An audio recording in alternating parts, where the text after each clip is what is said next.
मुजफ्फरनगर का रहने वाला संजीव शुरुआती जीवन में कंपाउंडर था। नौकरी के दौरान ही उसके मन में अपराध की दुनिया में घुसने का भूत सवार हो गया और उसने अपने दवाखाना के संचालक का ही अपहरण कर लिया। इस वारदात के बाद उसके हौसले बुलंद हो गए और 90 के दशक में जीवा ने कोलकाता के कारोबारी के बेटे का अपहरण कर लिया। उसने फिरौती में 2 करोड़ रुपए मांगे। ये वह दौर था जब 2 करोड़ रुपए फिरौती मांगना बहुत बड़ी बात हुआ करती थी। संजीव महेश्वरी उर्फ जीवा मुख्तार अंसारी का शूटर भी रहा है। उसका मुख्तार के साथ जुड़ने का किस्सा भी बड़ा रोचक है। दरअसल 10 फरवरी 1997 को हुई बीजेपी नेता ब्रह्मदत्त द्विवेदी की हत्या में संजीव जीवा का नाम सामने आया था। इस हत्याकांड में जीवा को उम्र कैद की सजा हुई।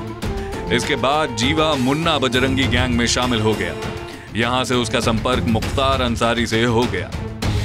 कहा जाता है कि मुख्तार अंसारी को नए नए हथियारों का शौक था और संजीव जीवा अपने तिकड़म से इन हथियारों को जुगाड़ने में माहिर था। उसकी इस खासियत के कारण ही संजीव को मुख्तार का संरक्षण मिल गया। इसके बाद जीवा का नाम कृष्णानंद राय हत्याकांड में भी सामने आया था। जीवा कई बड़े सफेदपोशों और बड़े उद्योगपतियों के संपर्क में रहकर जेल से ही यूपी और दिल्ली में अपराध करवाता था। चाहे जमीनों पर अवैध कब्जा कर रंगदारी मांगने का मामला हो या गैंग को मजबूत करने के लिए नए लड़कों को पैसे और प्रॉपर्टी का लालच देना, इन सभी कामों को जीवा जेल में ही बैठकर अंजाम देता था।